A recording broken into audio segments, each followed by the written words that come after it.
Hey, what's up, lifters? Welcome back to another band care video. So this is band care volume 2, just to give you some extra tips on how to maximize the life of your bands and some things to avoid. Like we mentioned before in the other video, you're gonna have two major issues of where the band can be more susceptible to breakage or damage, and it's going to be one at the end point where it connects, and then two, anywhere where you get those micro abrasions that I showed up earlier. So what I want to show to help people understand is the tension that you'll kind of feel as you're exercising, because I can't tell you exactly how far the band will stretch. It's something you have to actually feel and use.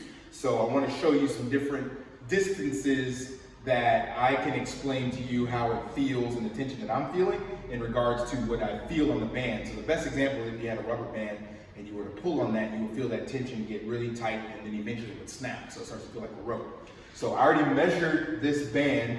The red and the blue are both 120 cm. So now I've doubled it. And what I'm going to do, put this up first, is just show you where I normally exercise what I feel. So I come out about this far and then I press. And so right here I can feel this is a good enough tension on the band for me. But I can go a little further, and this starts to feel like a level 8 out of 10 tension for the band for me. Again, this is just some levels that I'm making up with what I feel, but you'll have to figure that out for yourself. And then when I press out, I start to automatically feel that tightness at the end of the band here. And if I go even further, now the band feels like it's pretty much gonna snap any further than this. And so I already took the measurement to this point on the post is actually 210 cm. So we've taken a 120 band, looped it, now it's 60 cm, and we pushed it all the way out to 200, 210. So that's why we said in the other video, it's about 3x the length.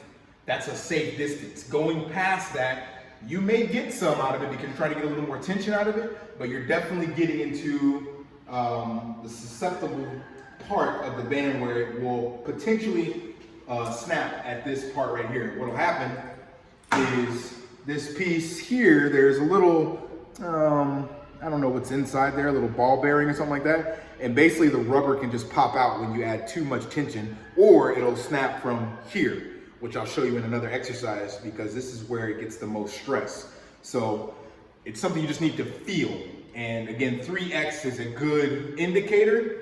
You don't have to break out a tape measure like I did actually previously to find out what that is, but just feel it. So one more thing to go how short the distance would be if you're not getting any use out of the band. This does nothing, I don't feel anything. The band's not stretched enough. So 2x to 3x is about the right range. And if you're pushing past that, just because you want more attention, then it's time to go up in the color. So even if you go up, you can step back a little bit and start over. So this distance between here and here can literally be another band color in regards to tension that you can adjust because of that linear variable resistance we talked about before. So now let's look at that in regards to a vertical movement or vertical press. So again, this band is 120 cm.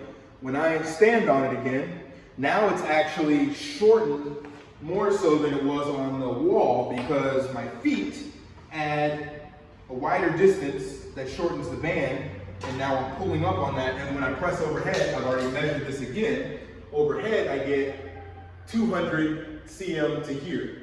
So this is definitely well outside 3x, let me step back a bit, well outside of 3x of the band limits, because of the distance of my feet and spreading the band out at the bottom and then now pressing up overhead, but it's still enough. I even use these bands with some guys that are 180 centimeters, 185 was the highest. So me, I'm 172, and pressing up overhead as well as standing in the center of the band. You can do the math on that.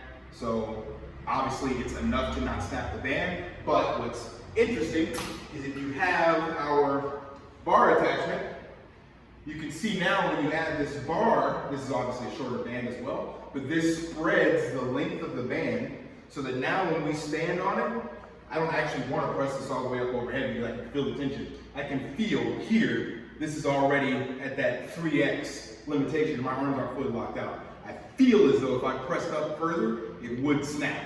So that can just let you see how positioning yourself on the band or using something like the bar can add, because the bar is 100 cm, can add that additional tension that can cause the band to snap if you push it outside that range. So it's really all about being careful and feeling that sensitivity in the bands.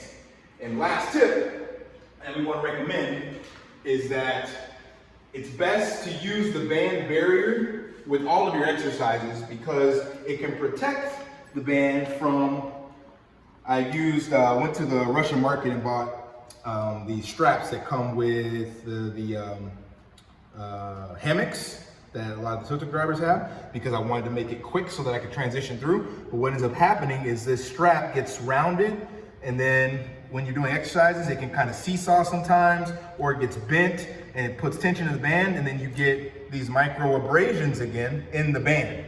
So this is what happens when you use non-approved products just to make it efficient, and you can kind of see in there how that's happening.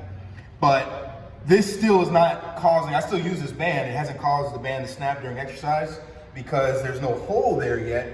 And like I said, the most common place for breakage is at the tip. So you can still use your band even with those micro abrasions, but I would highly recommend, even with our approved band anchor, using the band barrier every single time, because it's just gonna make your bands last longer and provide more long-term use. Yes, it will add to the timing to transition between exercises, but it's still much, much faster than going hunting for dumbbells at the gym and waiting in line for machines. So get the best bang for your buck, use the band barrier, cover up your bands, and protect them so that they last you long-term, and you get tons of training value out of it. Lift daily, see you in the next video.